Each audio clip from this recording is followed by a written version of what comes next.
और बड़ी खबर भीलवाड़ा से है, जहां एसीबी इन एक्शन और यूआईटी के 3 अधिकारियों को ट्रैप किया है। इस दौरान एसई रामेश्वर शर्मा, एक्स इन संतोष शारदा और एईएन ट्रैप किए गए हैं। 75,000 रुपए की रिश्वत लेते हुए इन्हें ट्रैप किया गया है। तो भीलवाड़ा में एसीबी की यह बड़ी कार्रवाई, यूआईटी के 3 अधिकारियों को ट्रैप किया है। 75,000 रुपए की रिश्वत लेते हुए उन्हें ट्रैप किया गया है। सौरभ और अधिक जानकारी के साथ हमारे साथ जुड़ गए हैं। सौरभ, ये बड़ी मछली ट्रैप में फंसे हैं 75,000 रुपए रिश्वत लेते हुए। एसीबी के महानिदेशक के पद पर पद संभाल रहा था, तो उसी वक्त ये साफ इशारा कर दिया था कि अब छोटी मछलियों के साथ बड़ी मछलियों पर भी कार्रवाई जो है वो होगी। और उसी के तहत भीलवाड़ा में एसीबी की ये बड़ी कार्रवाई को अंजाम दिया गया है। 3 अधिकारियों को ट्रैप किया गया है, जिसमें 2 अधिकारी एसी रामेश्वर शर्मा और एक्सियन शारदा को 75,000 रुपए की रिश्वत लेते हुए ट्रैप किया, जबकि एक आईएन है ब्रह्मलाल शर्मा, उसे 25,000 रुपए की रिश्वत लेते हुए ट्रैप किया गया। दरअसल परिवादी का एक बिल जो है वो यूआईटी में था, और उस बिल को पास करने की एवज में जो है वो ये तीनों अधिकारी जो है वो रिश्वत मांग रहे थे, जिसकी शिकायत परिवादी ने एसीबी को की थी। जिसके बाद एसीबी ने इस पूरे मामले का पहले सत्यापन करवाया, और अब से कुछ देर पहले ही इन तीनों अधिकारियों को ट्रैप कर लिया गया है। तीनों को गिरफ्तार जो है वो कर लिया गया। अब एसीबी जो है वो इनके घर पर भी सर्च जो है वो कर रही है, और पता लगाने की कोशिश कर रही है कि इन्होंने इससे पहले किस प्रकार के भ्रष्ट आचरण जो है वो दिखाया था। तो ये एसीबी की एक बड़ी कार्रवाई है। इसमें जो एडिशनल एसपी है एसीबी के टोंक के विजय सिंह मीणा और नरोत्तम लाल वर्मा, जो जयपुर एसीबी के एसपी हैं, उन्होंने जो है वो इस पूरी कार्रवाई को अंजाम जो है वो दिया है। लेकिन ये साफ हो चुका है कि अब एसीबी जो है वो बड़ी मछलियों पर लगातार एक्शन में आ गई है, और उसी के तहत ये भीलवाड़ा में बड़ी कार्रवाई को अंजाम दिया गया है। चलिए, हमारे साथ प्रमोद भी जुड़ चुके हैं। प्रमोद, जिस तरह से एक्शन लगातार जारी है और अब बड़ी मछलियों को पकड़ने की तैयारी चल रही है, और उसी क्रम में कई घुसखोर गिरफ्तार हुए हैं, क्या ये माना जाए कि एसीबी अब अपनी कार्रवाई तेज कर दी है इस मामले में, घुसखोरी के मामले में? बिल्कुल, आप सही कह रहे हैं कि एक साथ 3 एसी को, सुपरिटेंडेंट इंजीनियर को, एक्शन को और एईएन को एक साथ गिरफ्तार किया गया। ये इस बात का द्योतक है कि किस तरह से भ्रष्टाचार यूआईटी में अखंड डूबे हुए थे ये लोग, और उन्होंने आज 1 लाख रुपए की रिश्वत लेते गिरफ्तार किया। 1.5 लाख रुपए ये उससे पहले ले चुके थे। जो एसीबी के डीजी हैं भगवान लाल सोनी, उनसे हमारी बात हुई है कि ठेकेदार ने जो कंप्लेंट की है कि 2% कमीशन का धारा था, उसको 3 से 4% बढ़ा दिया गया था। तो ठेकेदार को जब नुकसान होने लगा तो फिर वो एसीबी की शरण में गया है। और जो एसीबी के डीजी भगवान लाल सोनी, उन्होंने कहा कि हम व्यापक स्तर पर भ्रष्टाचार के खिलाफ कार्रवाई शुरू करने वाले हैं। राजस्थान में और भी बड़ी मछलियां पकड़ने में आ सकती है। क्या प्रमोद, ये माना जाए कि इनकी गिरफ्तारी के बाद, इनसे पूछताछ के बाद इनकी संपत्ति की भी जो लेखा जोखा है उस पर कार्रवाई की जाएगी?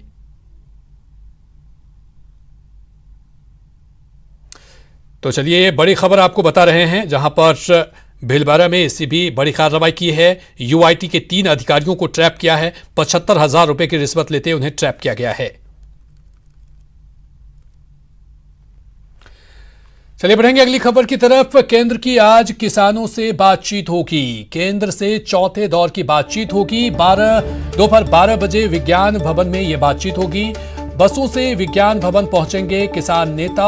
किसानों का आंदोलन 8वें दिन आज भी जारी है। 35 किसान नेता सरकार से बातचीत करेंगे। बैठक से पहले अमित शाह से मिलेंगे पंजाब के सीएम। किसानों की बैठक से पहले ये मुलाकात बहुत ही खास है और बहुत ही महत्वपूर्ण। सिंधु और टीकरी बॉर्डर पर जमे हैं अभी भी किसान, और किसान आंदोलन को देखते हुए तमाम तरह के जो संगठन हैं अब इनके साथ आ गए हैं। तो ये बड़ी खबर, और आज ये माना जा रहा है कि आज की बैठक निर्णायक बैठक हो सकती है, क्योंकि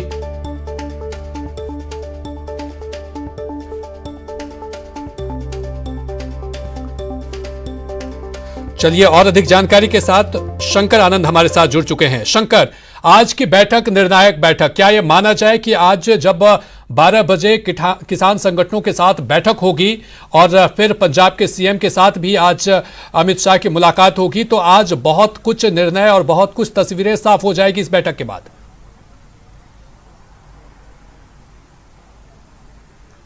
निश्चित तौर पर देखिए 10:30 बजे का वक्त मुकर्रर किया गया है इस महत्वपूर्ण बैठक के लिए, जिसमें कि पंजाब के मुख्यमंत्री कैप्टन अमरिंदर सिंह और केंद्रीय गृह मंत्री अमित शाह के बीच में काफी महत्वपूर्ण बैठक होनी है।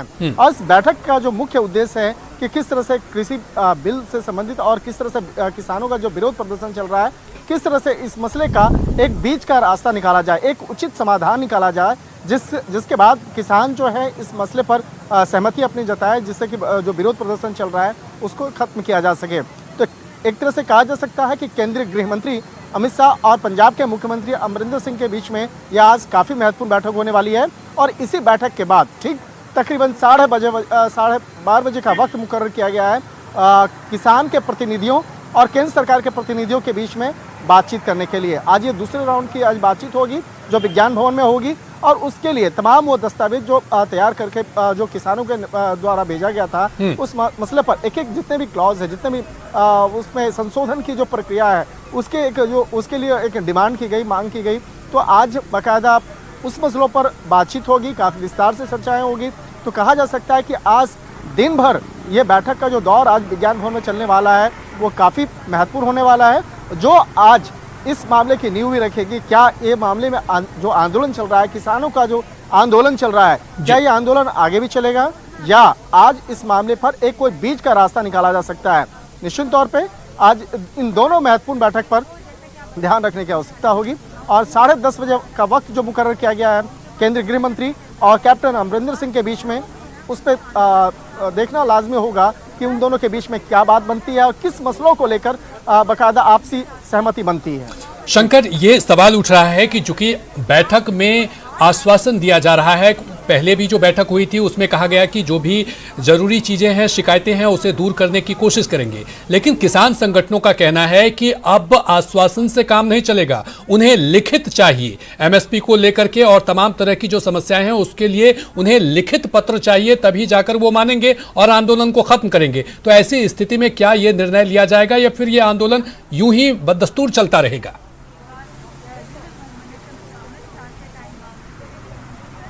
देखिए, आंदोलन का जो रूप है अब धीरे धीरे ये काफ़ी बड़ा होता दिख रहा है, क्योंकि शुरुआती तौर पे एक संगू बॉर्डर पे ही लोग किसान प्रोटेस्ट कर रहे थे, लेकिन अब धीरे धीरे जिस तरह से दूसरे जो बॉर्डर है उस इलाके पे धीरे धीरे किसानों की संख्या में लगातार इजाफा हो रहा है।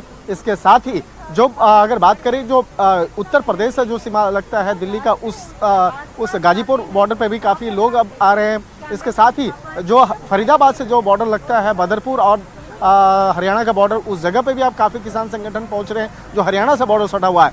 तो बात करें चाहे हरियाणा की बात करें, पंजाब की बात करें या उत्तर प्रदेश की बात करें या दूसरे अन्य कई राज्यों से किसान संगठन लगातार अब दिल्ली पहुंच रहे हैं। तो इस मसले का एक उचित और जल्द से जल्द समाधान करना बेहद आवश्यक है, नहीं तो ये मसला और ज्यादा आगे बढ़ सकता है। शंकर, ये सरकार के लिए चुनौती भी है, क्योंकि अब पंजाब, हरियाणा ही नहीं, गुजरात, महाराष्ट्र और तमाम जगहों के किसान अब दिल्ली कूच कर रहे हैं। तो ऐसे में सरकार को जल्द से जल्द इस पर निर्णय लेने की आवश्यकता है, नहीं तो ये चुनौती और बड़ी हो जाएगी।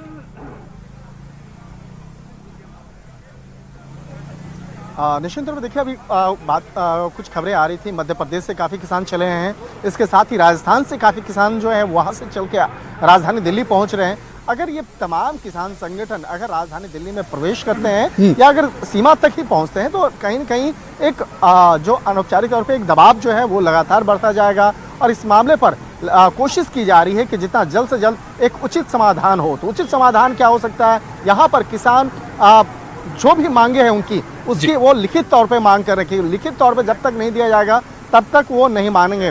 तो यहाँ पर ये देखना लाजमी होगा क्या केंद्र सरकार उन तमाम मसलों पर जो किसान आज मांग कर रहे हैं, किसान उन तमाम मसलों पर क्या वो लिखित तौर पे देंगे। शंकर, आप अपनी नजर बनाए रखिए, हम आपसे अपडेट लेते रहेंगे। अभी जुड़ने के लिए और अपडेट के लिए बहुत बहुत शुक्रिया। तो किसान का आंदोलन लगातार जारी है। किसान मानने को तैयार नहीं है। हालांकि आज की बैठक पर सबकी नजरें टिकी हुई है। उधर मरुधरा की बात करें तो मरुधरा में भी किसानों का हल्ला बोल जारी है। आज मरुधरा में चक्का जाम होगा। दोपहर 12 बजे से 2 बजे तक ये चक्का जाम होगा। तहसील और जिला स्तर पर यह चक्का जाम होगा। जयपुर दिल्ली हाईवे जाम करने का भी ऐलान है। अखिल भारतीय किसान संघर्ष समन्वय समिति ने प्रेस वार्ता कर इसकी घोषणा की थी। किसान संघर्ष समन्वय समिति का यह ऐलान है। दोपहर 12 बजे से 2 बजे तक चक्का जाम होगा। तहसील और जिला स्तर पर यह चक्का जाम करेंगे। जयपुर दिल्ली हाईवे को जाम करने का भी ऐलान इनका है।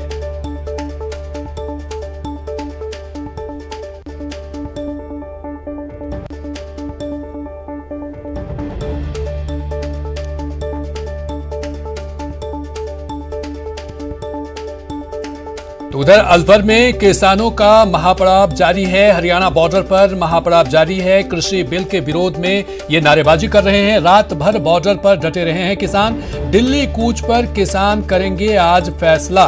तो आज निर्णायक दिन कहा जा सकता है किसान आंदोलन को लेकर। एक तरफ बैठक, सरकार तमाम मसलों को लेकर के आज बैठक बुलाई है और इस बैठक में निर्णय लिया जा सकता है। उधर किसान जो हैं वो अपनी मांग पर अड़े हुए हैं और आर पार की लड़ाई के लिए वो तैयार हैं।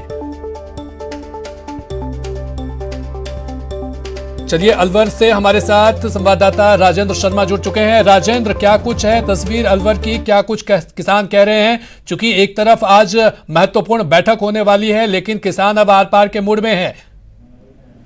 जी, जिस तरीके से पूरे देश में किसानों का एकजुटता को लेकर के जिस तरीके से जो आंदोलन चल रहा है, दिल्ली के चारों ओर से घेरने की कयावत जो चल रही है, उसी में कड़ी में राजस्थान के किसानों के द्वारा दिल्ली कूच करने का कल ऐलान किया गया था। किसान नेता रामपाल जाट के नेतृत्व में बड़ी संख्या में किसान हरियाणा बॉर्डर पर दिल्ली जा रहे थे, लेकिन हरियाणा पुलिस के द्वारा उन्हें रोक दिया गया। उसके बाद वो साजापुर टोल के पास गुगलकोटा गांव के समीप एक निजी फार्म हाउस पर किसानों ने डेरा डाल लिया है और महापड़ाव है। रात भर किसान जागते रहे, अलाव का सहारा उनका रहा और किसी के कानून को लेकर के किसान चर्चा करते रहे, क्या खामियां हैं, क्या किया जा सकता है और आगे की रणनीतियों पर चर्चा की गई। जिस तरीके से आज राजस्थान में पूर्ण बंद करने का दूसरे संगठनों के द्वारा ऐलान किया गया है, उससे कहीं न कहीं उनको और बल मिल रहा है। और कुछ गाँव में भी किसान नेताओं ने संपर्क किया है। आसपास के गाँवों में 1 दर्जन से अधिक गाँव जो हैं अलवर जिले के, वहां संपर्क करके उनको साथ लेकर के हरियाणा को आज बॉर्डर को कूच करने के दिल्ली जाने की कयावत की जाएगी, इसको चर्चा की जा रही है। रामपाल जाट का कहना है, किसान नेता उनसे बात हुई, उनका कहना है कि आज किसानों की जो दिल्ली में बैठक होगी, सरकार से वार्ता होगी, उस पर निर्णय होगा। उसके बाद वो दिल्ली कूच पर फैसला करेंगे। राजेंद्र, ये भी जानना चाहेंगे चूंकि किसान अब उग्र मूड में आ चुके हैं, वो आर पार की लड़ाई लड़ना चाह रहे हैं, ऐसे में प्रशासनिक तैयारी क्या कुछ है? जी, नीमराणा जो एसडीएम हैं उनके नेतृत्व में के आधा दर्जन से अधिक थानों की पुलिस और भिवाड़ी के जो अधिकारी हैं, पुलिस के एसपी, उस पर मॉनिटरिंग कर रहे हैं। उसके अलावा जिला कलेक्टर के द्वारा पूरे मामले पर नजर रखी गई है और आसपास जो बहरोड एसडीएम को वहां लगाया गया है और अधिकारियों को मॉनिटरिंग की जा रही है। साथ में किसान नेता रामपाल जाट से भी बातचीत की गई है। चूंकि जिले में धारा 144 लागू है, उसके बावजूद उन्हें एक जगह दे दी गई है कि आप यहाँ बैठ करके रह सकते हैं, लेकिन हाईवे पे अगर जाकर आप आएंगे तो आपके खिलाफ कानूनी जो कार्रवाई है वो की जाएंगी। कोविड को देखते हुए उनको एक जगह प्रशासन के द्वारा मुहैया करा दी गई है, क्योंकि उन्हें हरियाणा में प्रवेश नहीं दिया जा रहा है। किसान चाहते हैं दिल्ली में जाकर के सरकार के विरोध में, किसान बिल के विरोध में जो आंदोलन जाकर के वो भी विरोध करें और बातचीत की टेबल पर बैठें, लेकिन उन्हें जिस तरीके से हरियाणा में एंट्री नहीं दी गई है, उसको लेकर के कहीं न कहीं सियासत गरमाई हुई है। किसानों का कहना है कि भाजपा की हरियाणा में जो सरकार है वो जानबूझकर किसानों को, राजस्थान के मरुधरा के जो किसान दिल्ली में जाना चाहते हैं, उसे रोकने की कोशिश की जा रही है। राजेंद्र, अपनी नजर बनाए रखिए इस बड़ी खबर पर, हम तमाम अपडेट लेते रहेंगे। बहुत बहुत शुक्रिया हमसे जुड़ने के लिए। तो किसान अब आर पार के मूड में हैं और आज का दिन बेहद ही महत्वपूर्ण दिन है। आज फैसला आ सकता है। किसान आंदोलन को लेकर के बैठक कुछ देर में होगी। चलिए यहां पर रुकेंगे एक छोटे से ब्रेक के लिए, लेकिन ब्रेक के उस पार दिखाएंगे चूरू में सरेआम गुंडाई।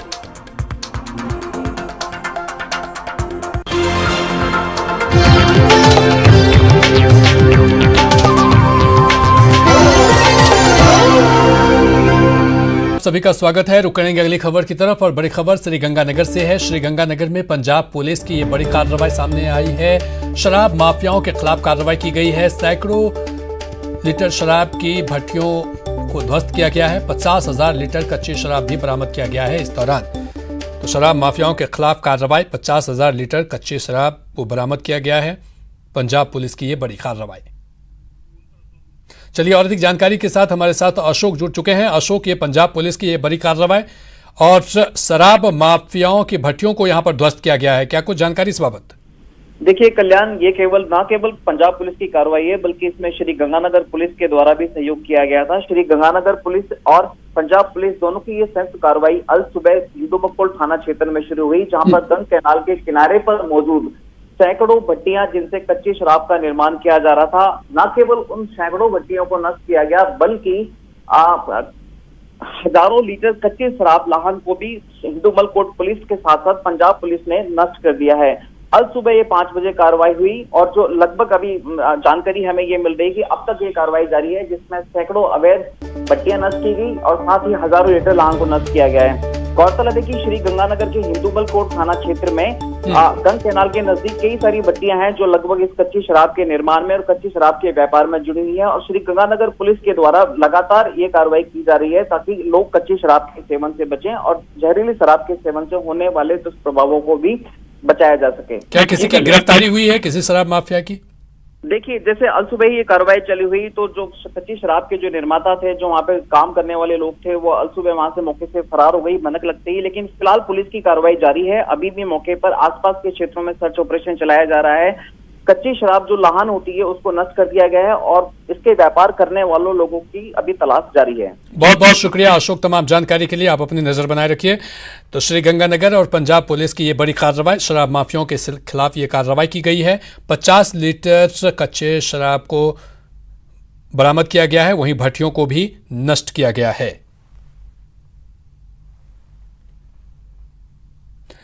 और अगली खबर 12 से है। 12 से ये बड़ी खबर है। 12 पुलिस की ये बड़ी कार्रवाई, 112 किलो डोडा चूरा जब्त किया गया है। 250 ग्राम अफीम से भरी कार को भी बरामद किया गया है। हालांकि इस दौरान कार चालक मौके से फरार हो गए। तो 12 पुलिस अधीक्षक ने ये बड़ी कार्रवाई करते हुए, फिल्मी स्टाइल में कार्रवाई करते हुए एक लग्जरी कार से भारी मात्रा में डोडा चूरा और अफीम बरामद किया गया है। हालांकि इस दौरान कार चालक मौके से भागने में सफल रहा।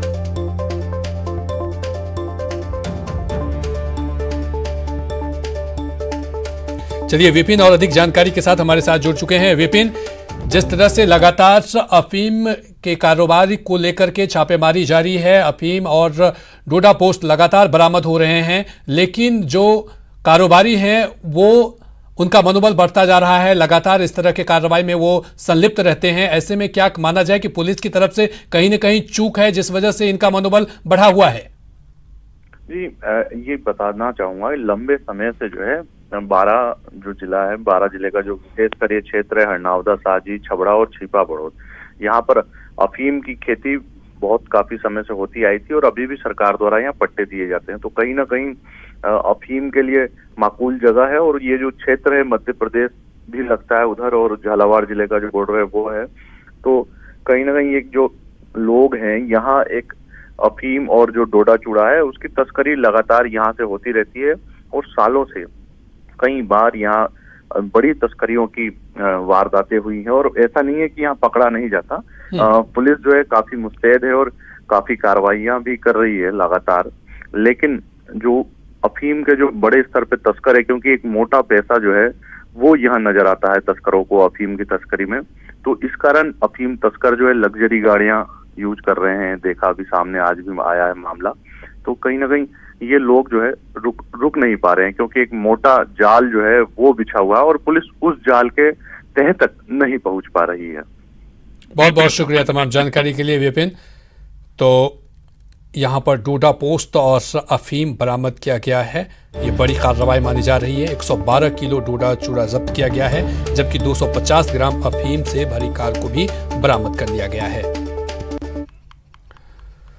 और अगली खबर भरतपुर से है, जहां फायरिंग मामले में पुलिस को सफलता मिली है। गिरफ्त में 2 साल से फरार आरोपी को गिरफ्तार किया गया है और उसके पास से अवैध कट्टा और कारतूस बरामद किए गए हैं।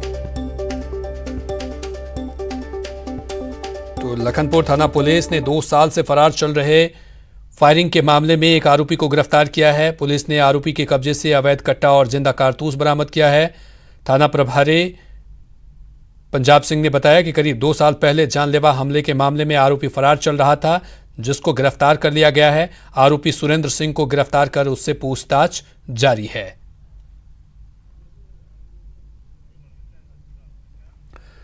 और वहीं अगली बड़ी खबर जोधपुर से है, जहां हैंडीक्राफ्ट फैक्ट्री में भीषण आग लग गई। शॉर्ट सर्किट की वजह से यह आग लगी है। 3 घंटे बाद कड़ी मशक्कत के बाद आग पर काबू पाया गया। फैक्ट्री में बनता था लकड़ी का फर्नीचर और उसके दौरान शॉर्ट सर्किट से आग लग गई और पूरे फैक्ट्री जो है वो जलकर राख हो गया।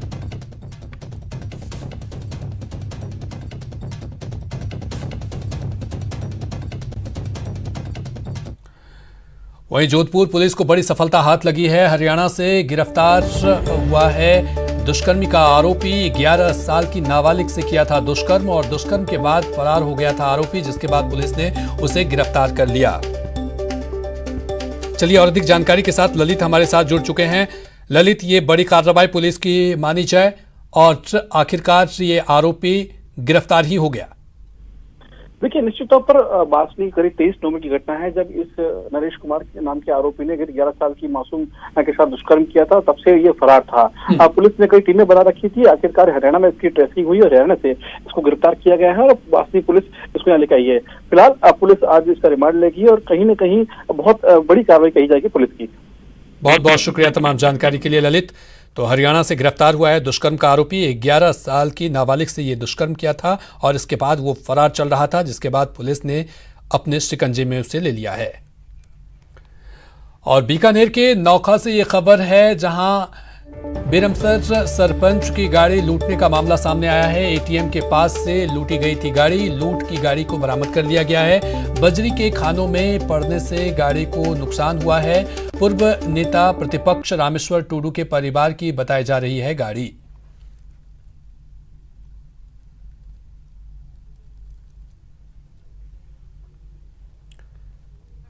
तो बजरी की खानों में लूटी हुई गाड़ी मिली है। सरपंच का ड्राइवर एटीएम से पैसे निकालने के बाद बैठा था गाड़ी में। उसी वक्त बदमाशों ने गाड़ी लूट की वारदात को अंजाम दिया।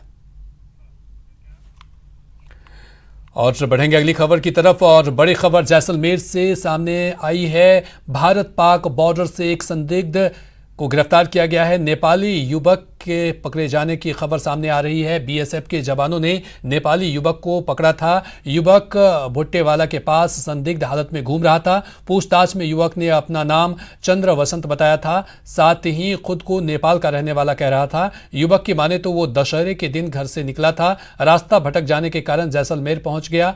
बहरहाल बीएसएफ के जवानों ने पूछताछ के बाद रामगढ़ पुलिस को मामले की जानकारी दी, जिसके बाद अब रामगढ़ पुलिस ने जेआईसी से संपर्क साधा है। अब संयुक्त जांच कमेटी मिलकर मामले की जांच करेगी।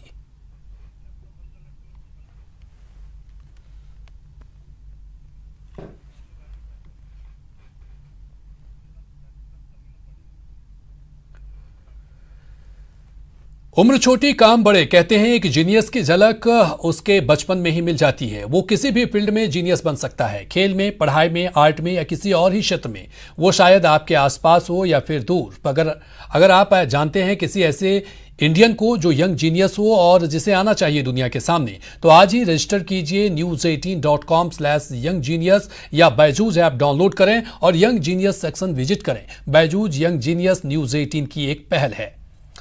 चलिए लेंगे एक यहाँ पर छोटा सा ब्रेक और ब्रेक के उस पार दिखाएंगे डॉक्टर्स मांगे लॉकडाउन।